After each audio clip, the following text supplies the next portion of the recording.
On March 17, 1943, a folder slammed onto Admiral Wilhelm Cunard's mahogany desk with such force that coffee splashed across intelligence reports. Papers so censored their discovery by the Gestapo could mean execution. Cunard, head of German military intelligence, stared at the documents in disbelief.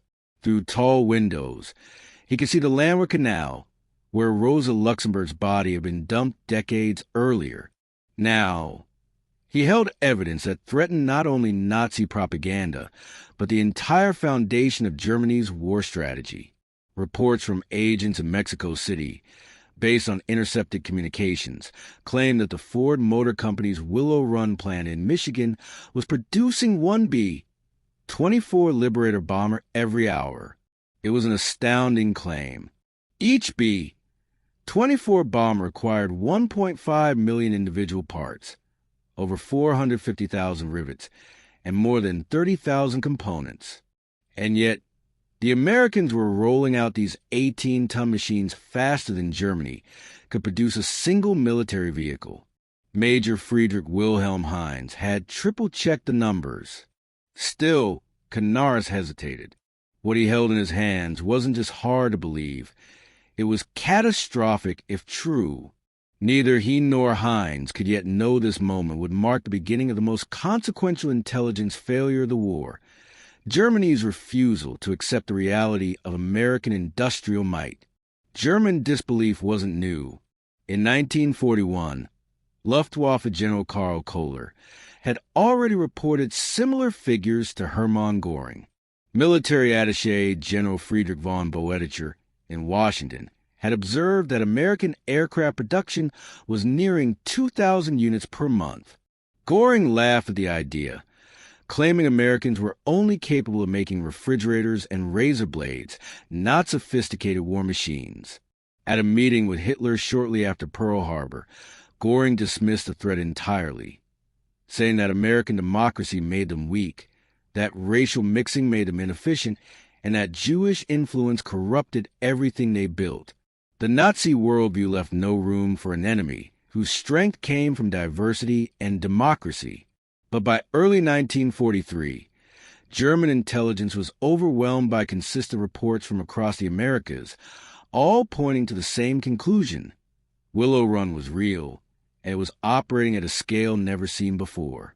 Reports flowed in from Mexican industrialists, Spanish diplomats, Swedish businessmen, and even letters from American workers to family members in neutral countries. All told the same story. Ford's Willow Run plant alone was producing more heavy bombers than the entire German aircraft industry combined. Oberstleutnant Nikolaus Ritter, head of air intelligence and a former Lufthansa pilot who had lived in America for a decade, was among the few who truly grasped what this meant. He had witnessed American skyscrapers rise at breathtaking speed and understood the scale of American engineering. After weeks of analysis, Ritter reported to Cunard, "If these numbers are correct, and I believe they are, then Germany has already lost the war. It is now only a question of mathematics and time." The information came through dangerous channels. George Nicholas, running Germany's main intelligence network in Mexico City, had cultivated sources among American businessmen traveling between Detroit and Mexico's oil fields. At a reception in February 1943, American oil executive Harold Morrison, after several drinks, began describing what he'd seen on a recent tour of Willow Run. He spoke of an assembly line over a mile long, so vast that clouds sometimes formed indoors and it rained inside the factory. He described 42,000 workers, including thousands of women and African-American women, building the most complex flying machine ever constructed. The plant broke production down into 60,000 operations, each repeated with precision. Women trained in days were now installing hydraulic lines in tail sections. Morrison sketched out details on a napkin. Unaware a German agent was memorizing every word. The intelligence grew more detailed. In Washington, Spanish military attaché Colonel José Ungria had regular access to American aircraft manufacturers. At a diplomatic reception, he met Charles Sorensen, Ford production chief and the mastermind behind Willow Run. Believing Hungary represented a neutral country, Sorensen spoke freely. He explained how Ford had revolutionized bomber production by moving the aircraft past stationary workers, the same way cars were built. The plant's apprentice school trained 8,000 new workers weekly. 40% of the workforce were women, and many were better suited to the work due to smaller hands and greater patience. African-American workers operated complex machinery, and teenage boys managed logistics. Democracy, Sorensen said, means using all your people. Reports flowed in from Sweden, Japan, Argentina, and Turkey. Swedish engineer Erik Lundberg toured Willow Run and described it as defying European understanding, noting over 1,600 specialized machines and $200 million in tooling. Japanese commander Toshikazu Omi confirmed the figures in a coded message to Tokyo, intercepted by the Germans. Willow Run alone produced more aircraft than the entire Japanese aviation industry. By April 1943, German intelligence had confirmation from 17 independent sources. The data was irrefutable. Willow Run was producing over 650 B-24s per month at peak capacity.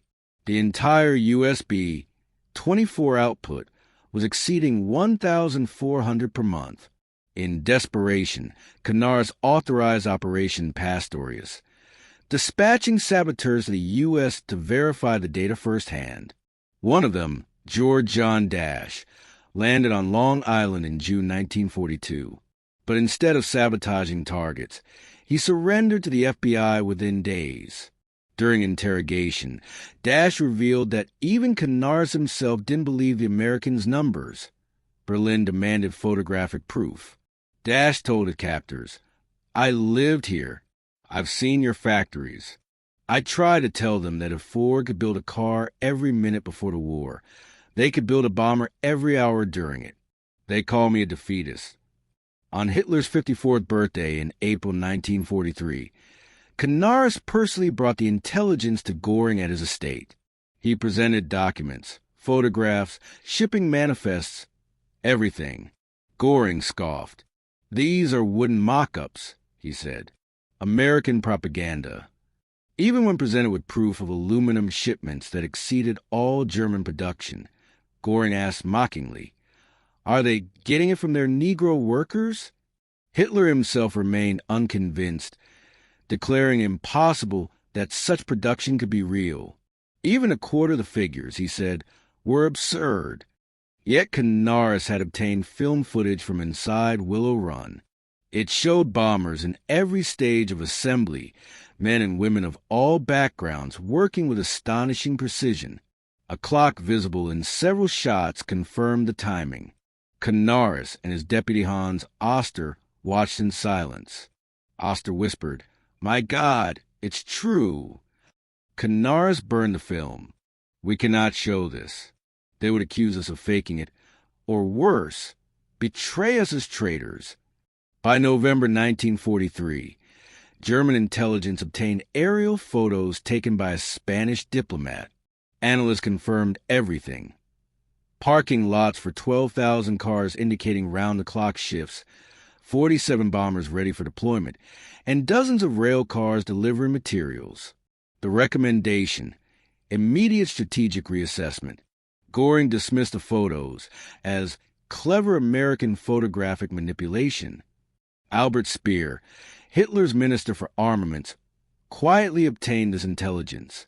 His private diary entry read, "If the Willow Run figures are even half accurate, we face not defeat but annihilation." But he dared not say so publicly. Economists within the SS confirmed the data. By June 1944, the U.S. would be capable of dropping the total tonnage of the entire Blitz every single day. The projected numbers for 1944 were staggering. 18,000 B-24s, 12,000 B-17s, 1,000 B-29s, and 40,000 fighter aircraft. Hitler's reaction was predictable. "It's absurd. By February 1944, Canaris was removed from his position and later executed.